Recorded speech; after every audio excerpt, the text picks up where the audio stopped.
Welcome to VFM news. ముందుగా bulletin లో headlines చూద్దాం.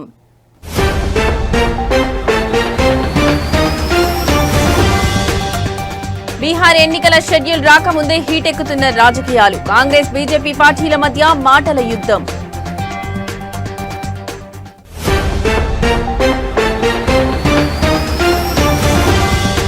ఢిల్లీని మరోసారి ముంచెత్తిన భారీ వర్షాలు. ఉరుములు మెరుపులతో ఎడతెరిపి లేకుండా వర్షం.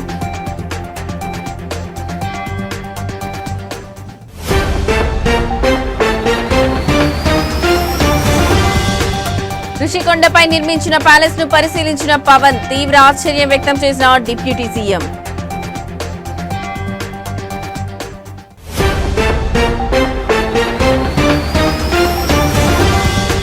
భూపాలపల్లిలో యువతి దారుణ హత్య. కప్పల వర్షిణిగా గుర్తించిన పోలీసులు.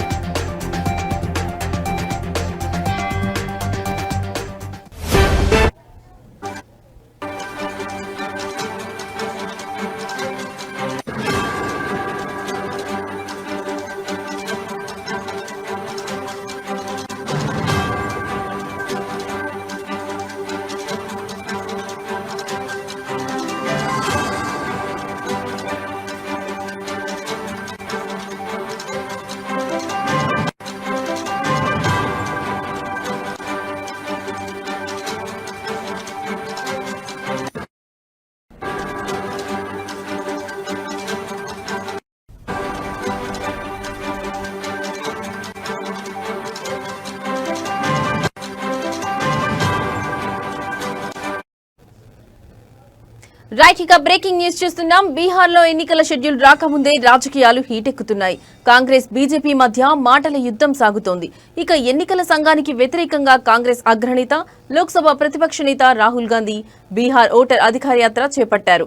ఆగస్టు 17న ప్రారంభమైన ఈ యాత్ర సెప్టెంబర్ 1న ముగియనుంది. ఈ యాత్రలో భాగంగా దుర్భంగా పట్టణంలో నిర్వహించిన సభలో కొందరు కాంగ్రెస్ కార్యకర్తలు మోడీ ఆయన తల్లిని దూషిస్తూ వ్యాఖ్యలు చేశారంటూ బీజేపీ ఆరోపించింది. ఇందుకు సంబంధించిన వీడియోలు వైరల్ చేస్తున్నారు. ప్రస్తుతం ఈ వ్యాఖ్యలు తీవ్ర దుమారం రేపుతున్నాయి. ఇప్పటికే ఈ వ్యాఖ్యలను బీజేపీ మిత్రపక్షాలు ఖండించాయి. నితీష్ కుమార్, అమిత్ షా, ఢిల్లీ సీఎం రేఖా గుప్తా తీవ్రంగా ఖండించారు.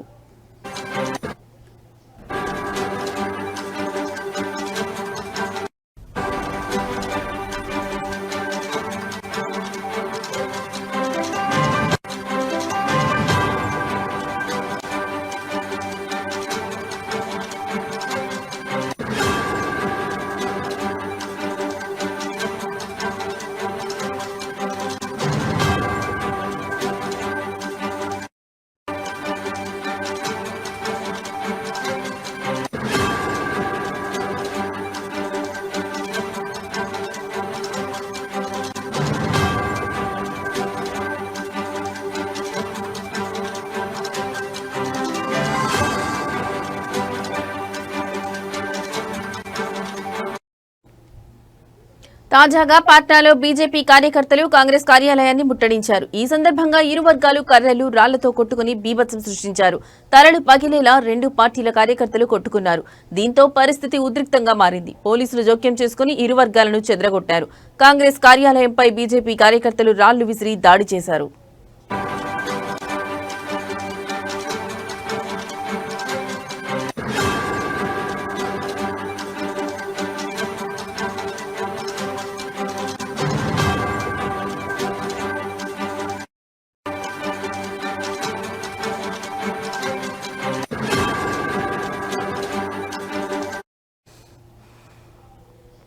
ఇక మోడీ ఆయన తల్లిపై అనుచిత వ్యాఖ్యలు చేసిన కాంగ్రెస్ కార్యకర్తపై బీజేపీ ఫిర్యాదు చేసింది. కొందరు గుర్తు తెలియని వ్యక్తులు మోడీని హిందీలో దూషిస్తున్నట్టుగా వీడియోలు దర్శనమిస్తున్నాయి. ఇక నిందితుడు సింగ్వారాలోని బాపురా గ్రామానికి చెందిన వ్యక్తిగా గుర్తించి అరెస్ట్ చేశారు. ఇదిలా ఉంటే బీజేపీ ఆరోపణలపై కాంగ్రెస్ ఇప్పటివరకు స్పందించలేదు.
రైట్ ఇక మరో బ్రేకింగ్ న్యూస్ చూస్తున్నాం. దేశ రాజధాని ఢిల్లీని మరోసారి భారీ వర్షాలు ముంచెత్తాయి.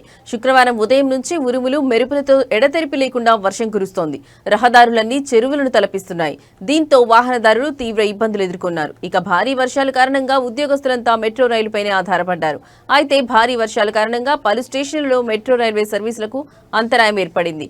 దీంతో ప్రయాణికులకు స్టేషన్లు కిటకిటలాడుతున్నాయి. అంతేకాకుండా 170 విమాన సర్వీసులకు కూడా తీవ్ర అంతరాయం ఏర్పడింది. విమాన ప్రయాణికులంతా తీవ్ర ఇక్కట్లు ఎదుర్కొంటున్నారు.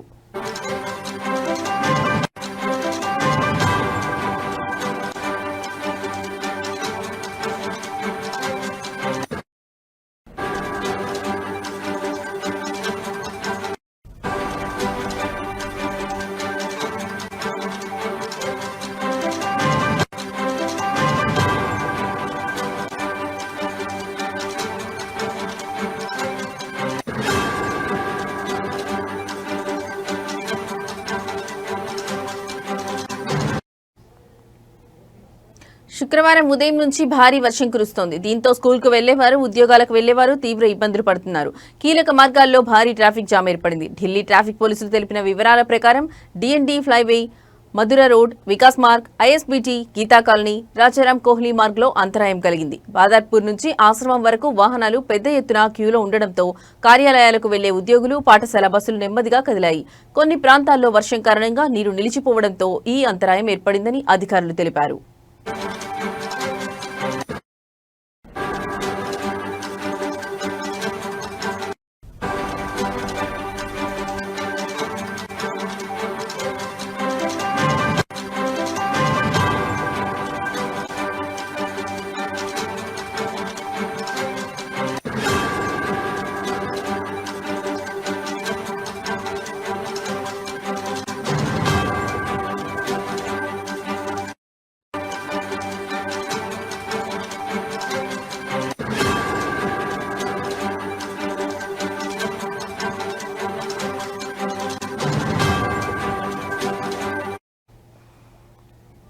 ఇక మెట్రో సర్వీసులపై ఆధారపడ్డ ప్రయాణికులకు తీవ్ర ఇక్కట్లు ఎదురయ్యాయి. కీలక మార్గాల్లో అంతరాయం ఏర్పడింది. దీంతో మెట్రోపై ఆధారపడ్డ విద్యార్థులు, ఉద్యోగులు తీవ్ర ఇబ్బందులు ఎదుర్కొన్నారు. ప్రయాణికులతో స్టేషన్లు కిటకిటలాడాయి. విశ్వవిద్యాలయ సెంట్రల్ సెక్రటరియేట్ స్టేషన్ల మధ్య రైలు సర్వీసులలో ఆలస్యం జరిగిందని మెట్రో పేర్కొంది. అంతేకాకుండా విమాన ప్రయాణికులు కూడా తీవ్ర ఇబ్బందులు పడ్డారు. భారీ వర్షాల కారణంగా విమాన సర్వీసులు ఆలస్యమవుతున్నట్లు ఆయా సంస్థలు తెలిపాయి.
రైట్ ఇక మరో బ్రేకింగ్ న్యూస్ చూస్తున్నాం. మంత్రి నారా లోకేష్ విశాఖపట్నంలోని ప్రభుత్వ పాఠశాలల్లో సైన్స్ ఫౌండేషన్ సహకారంతో ఏర్పాటు చేసిన ఆర్టిఫిషియల్ ఇంటెలిజెన్స్ ల్యాబ్లను అధికారికంగా ప్రారంభించారు.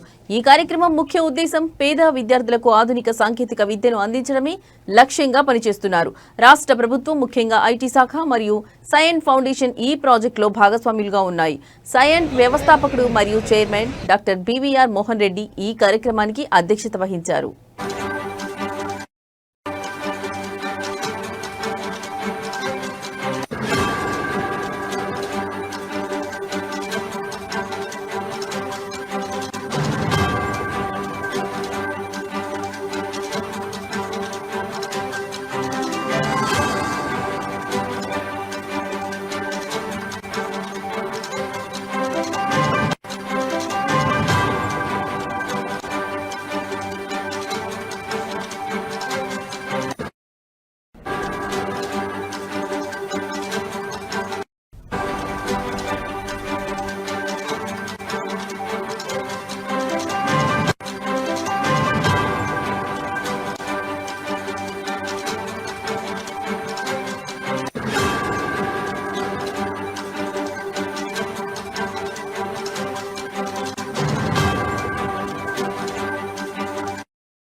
విశాఖపట్నంలోని రిషికొండ సమీపంలో ఉన్న రాడిసన్ బ్లూ హోటల్లో లాంఛనంగా ప్రారంభమైంది. అంతకుముందు మంత్రి లోకేష్ చంద్రపాలెం ప్రభుత్వ ఉన్నత పాఠశాలలో ఏర్పాటు చేసిన పూర్తి స్థాయి ఏఐ ల్యాబ్ ను కూడా ప్రారంభించారు. ప్రపంచ సాంకేతిక పోటీలో ఆంధ్రప్రదేశ్ నుంచి నిపుణులను తీర్చిదిద్దడమే ఈ కార్యక్రమం యొక్క ప్రధాన లక్ష్యమని మంత్రి లోకేష్ పేర్కొన్నారు. ఐటీ పరిశ్రమల కేంద్రంగా విశాఖ అభివృద్ధి చెందుతున్నందున పేద విద్యార్థులకు 21వ శతాబ్దపు నైపుణ్యాలను అందించడం చాలా ముఖ్యమని ఆయన చెప్పారు.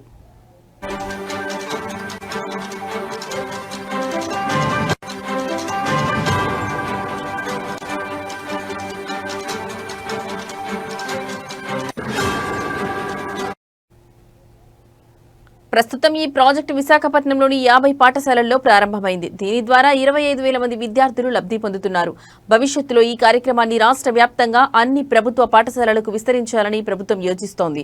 ఈ ల్యాబ్ల ద్వారా 7వ తరగతి నుండి 10వ తరగతి వరకు ఉన్న విద్యార్థులకు ఏఐ, స్ట్రీమ్ మరియు రోబోటిక్స్ వంటి రంగాల్లో డిజిటల్ శిక్షణ ఇస్తారు. ఈ కార్యక్రమం 5 ఏళ్ల పాటు కొనసాగుతుంది.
రైట్, ఇక మరో బ్రేకింగ్ న్యూస్ చూస్తున్నాం. జయశంకర్ భూపాలపల్లి జిల్లాలో ఒక యువతి దారుణ హత్యకు గురైంది. కాటారం భూపాలపల్లి జాతీయ రహదారికి సమీపంలోని అటవీ ప్రాంతంలో కుళ్లిపోయిన మృతదేహం లభ్యం కావడంతో ఈ ఘటన వెలుగులోకి వచ్చింది.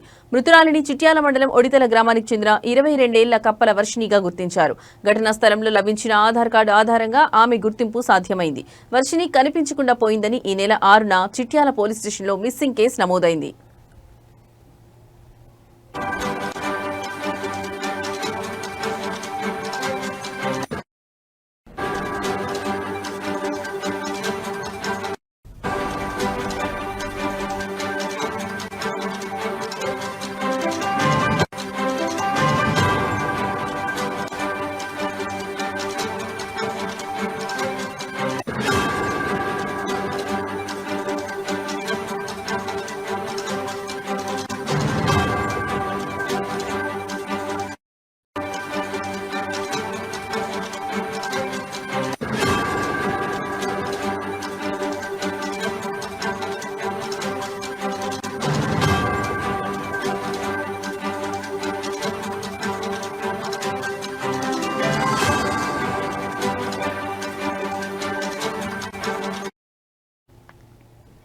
మృతదేహం లభించిన ప్రాంతంలో పసుపు, కుంకుమ, నిమ్మకాయలు వంటి పూజా సామాగ్రి ఆనవాళ్లు కనిపించాయి.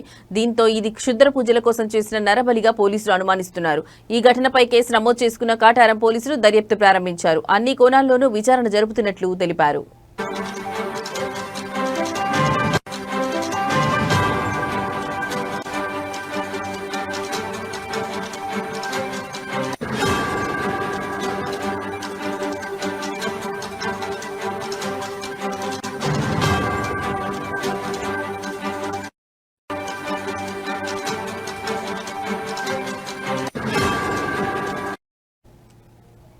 జయశంకర్ భూపాలపల్లి జిల్లాలో ఒక యువతి దారుణ హత్యకు గురైంది. కాటారం భూపాలపల్లి జాతీయ రహదారికి సమీపంలోని అటవీ ప్రాంతంలో కుళ్లిపోయిన మృతదేహం లభ్యం కావడంతో ఈ ఘటన వెలుగులోకి వచ్చింది.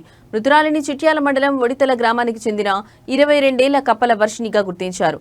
ఘటనా స్థలంలో లభించిన ఆధార్ కార్డు ఆధారంగా ఆమె గుర్తింపు సాధ్యమైంది. వర్షిని కనిపించకుండా పోయిందని ఈ నెల 6న చిట్యాల పోలీస్ స్టేషన్లో మిస్సింగ్ కేసు నమోదైంది. మృతదేహం లభించిన ప్రాంతంలో పసుపు, కుంకుమ, నిమ్మకాయలు వంటి పూజా సామాగ్రి ఆనవాళ్లు కనిపించాయి.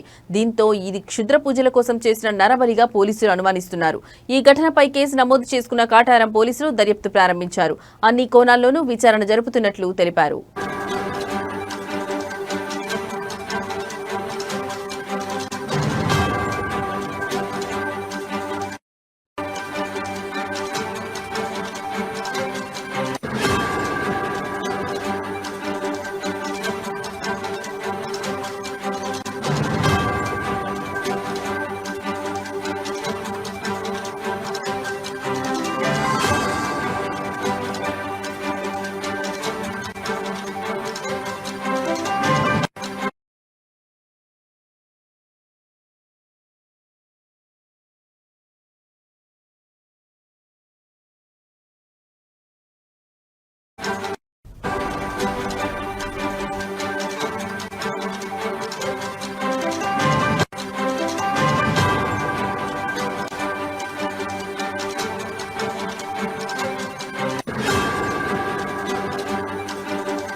రైట్, ఇక బ్రేకింగ్ న్యూస్ చూస్తున్నాం. రంగారెడ్డి జిల్లాలోని శంషాబాద్ విమానాశ్రయంలో నిబంధనలకు విరుద్ధంగా తుపాకీ బుల్లెట్లు తీసుకెళ్తున్న ఒక ప్రయాణికుడిని అధికారులు అదుపులోకి తీసుకున్నారు. ఈ ఘటన విమానాశ్రయ భద్రతా తనిఖీల్లో వెలుగులోకి వచ్చింది. పంజాబ్ కు చెందిన సుఖదీప్ సింగ్ 32 అనే వ్యక్తిని పోలీసులు గుర్తించారు. సుఖదీప్ సింగ్ శంషాబాద్ ఎయిర్పోర్ట్ నుండి అమృత్సర్ కు వెళ్లడానికి వచ్చారు. వస్తువుల స్క్రీనింగ్ సమయంలో అతని లగేజ్ లో తుపాకీ, బుల్లెట్లు ఉన్నట్లు భద్రతా అధికారులు గుర్తించారు. అధికారులు వెంటనే అతడిని అదుపులోకి తీసుకుని పోలీసులకు అప్పగించారు. ప్రస్తుతం పోలీసులు కేసు నమోదు చేసి ఈ బుల్లెట్లు ఎందుకు తీసుకెళ్తున్నాడనే దానిపై దర్యాప్తు చేస్తున్నారు.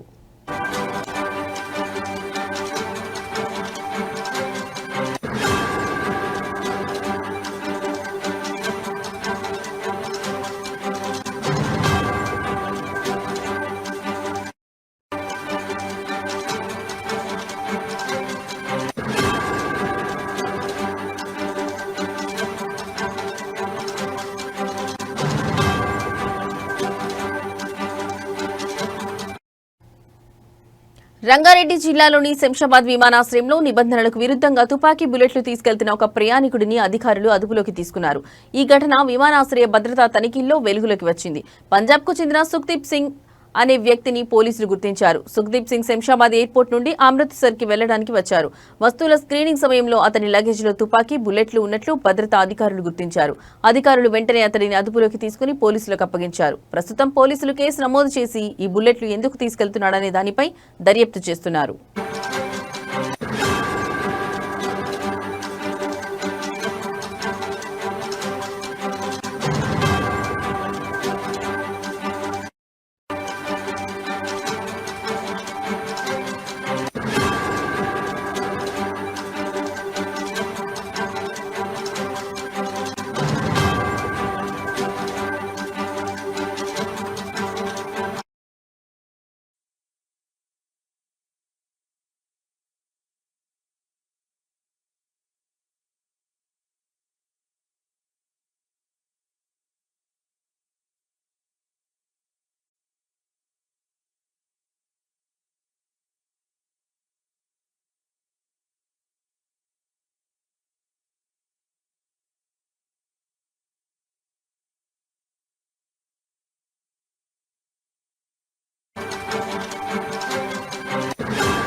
రైట్, ఇక బ్రేకింగ్ న్యూస్ చూస్తున్నాం. అభిమానం హద్దులు దాటితే ఎలా ఉంటుందో చాటి చెప్పిన ఓ మహిళకు మెగాస్టార్ చిరంజీవి తన ఉదార హృదయంతో అండగా నిలిచారు. తనను కలిసేందుకు వందల కిలోమీటర్లు సైకిల్ పై ప్రయాణించి వచ్చిన అభిమాని రాజేశ్వరి కుటుంబానికి ఆయన భరోసా ఇచ్చారు. ఆమె పిల్లల చదువు బాధ్యతను తానే తీసుకుంటానని ప్రకటించి మరోసారి తన ప్రత్యేకతను చాటుకున్నారు. ఈ సంఘటన వివరాలు ప్రస్తుతం సోషల్ మీడియాలో వైరల్ గా మారాయి.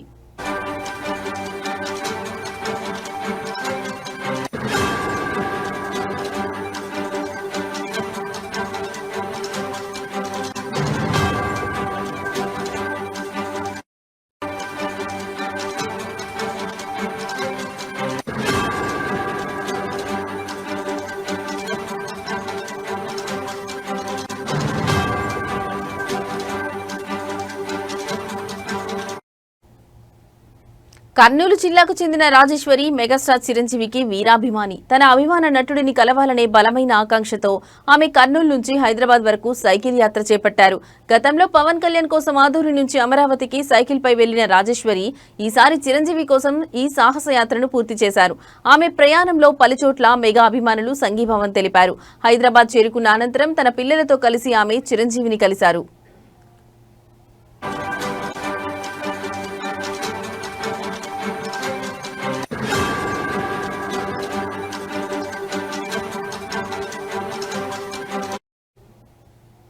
ఈ క్రమంలో రాజేశ్వరి భావోద్వేగానికి గురయ్యారు. చిరంజీవిని దేవుడిచ్చిన సోదరుడిగా భావిస్తూ ఆయనకు రాఖీ కట్టారు. ఆ క్షణంలో ఆనందంతో కన్నీరు పెట్టుకోగా చిరంజీవి ఆమెను ఆప్యాయంగా ఓదార్చారు. ఆమె అభిమానానికి చలించిపోయిన ఆయన సంప్రదాయబద్ధంగా ఒక చీరను బహుకరించి ఆశీర్వదించారు. అంతటితో ఆగకుండా ఆమె పిల్లల భవిష్యత్తుకు భరోసా ఇచ్చారు. పిల్లలు బాగా చదువుకొని ఉద్యోగాలు సాధించి తల్లిని బాగా చూసుకోవాలని సూచించారు. వారి చదువుకు అవసరమైన పూర్తి సహాయాన్ని తానే అందిస్తానని మాట ఇచ్చారు. ఈ విషయం తెలియగానే చిరంజీవి గొప్ప మనసుపై నెటిజన్లు ప్రశంసల వర్షం కురిపిస్తున్నారు. ఆయన కేవలం తెరపైనే కాదని నిజ జీవితంలో కూడా హీరో అని కొనియాడుతున్నారు. అభిమానులను తన సొంత కుటుంబ సభ్యుల్లా చూసుకుంటారనడానికి ఇదే నిదర్శనమని సోషల్ మీడియాలో కామెంట్లు పెడుతున్నారు.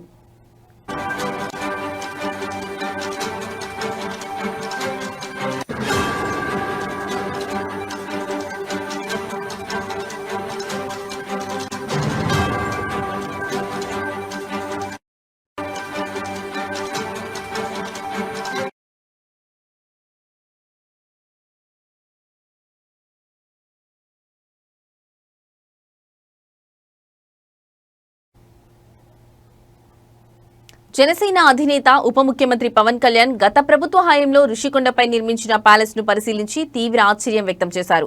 విశాఖపట్నం పర్యటనలో ఉన్న పవన్ కళ్యాణ్ మంత్రులు, జనసేన ఎమ్మెల్యేలతో కలిసి ఋషికొండకు చేరుకున్నారు. భవనాల లోపల ఉన్న అత్యంత విలాసవంతమైన బెడ్రూమ్లు, బాత్రూంలను చూసి విస్తుపోయారు. ప్రజాధనంతో ఇలాంటి ప్యాలెస్ లు అవసరమా అని ఆయన ఆవేదన వ్యక్తం చేశారు.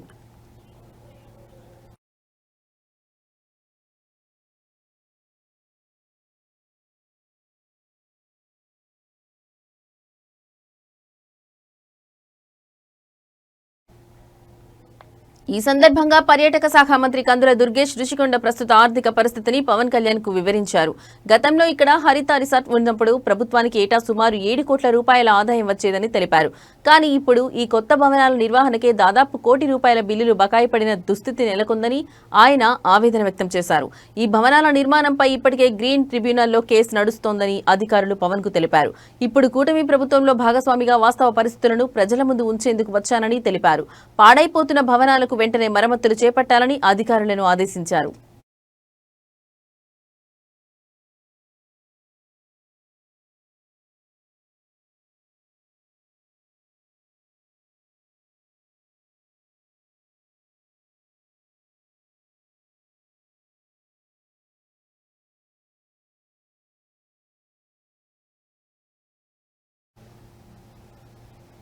నటుడు మంచు మనోజ్ రంగారెడ్డి జిల్లాలోని బాలాపూర్ గణేష్ ను దర్శించుకున్నారు. ఇది బాలాపూర్ గణేష్ ఉత్సవాల సందర్భంగా జరిగింది. మంచు మనోజ్ బాలాపూర్ గణేష్ ఉత్సవ సమితి ఆహ్వానం మేరకు గణనాథుడిని దర్శించుకున్నారు. సమితి అధ్యక్షులు కల్లెం నిరంజన్ రెడ్డి ఆయనకు స్వాగతం పలికారు. మనోజ్ మాట్లాడుతూ బాలాపూర్ గణేష్ దర్శనం తనకు ఆధ్యాత్మిక అనుభూతిని ఇచ్చిందని, ఈ సంవత్సరం ఏర్పాటు చేసిన స్వర్ణగిరి ఆలయ నమూనా ఆకట్టుకుందని తెలిపారు. ఈ సందర్భంగా మనోజ్ తన తాజా చిత్రం మిరై గురించి మాట్లాడారు. ఈ సినిమా ట్రైలర్ కు మంచి స్పందన వస్తుందని, సెప్టెంబర్ 12న సినిమా విడుదల కానుందని చెప్పారు. గణనాథులు మరియు ప్రేక్షకుల ఆశీస్సులతో సినిమా విజయవంతం కావాలని ఆయన ఆకాంక్షించారు.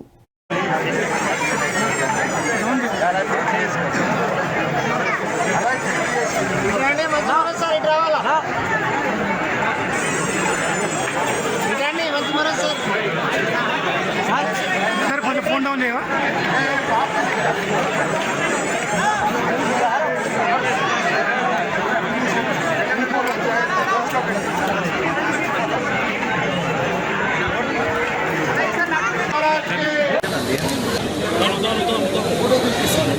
తినేస్తా అన్న నాకు చూడండి పంపిస్తా.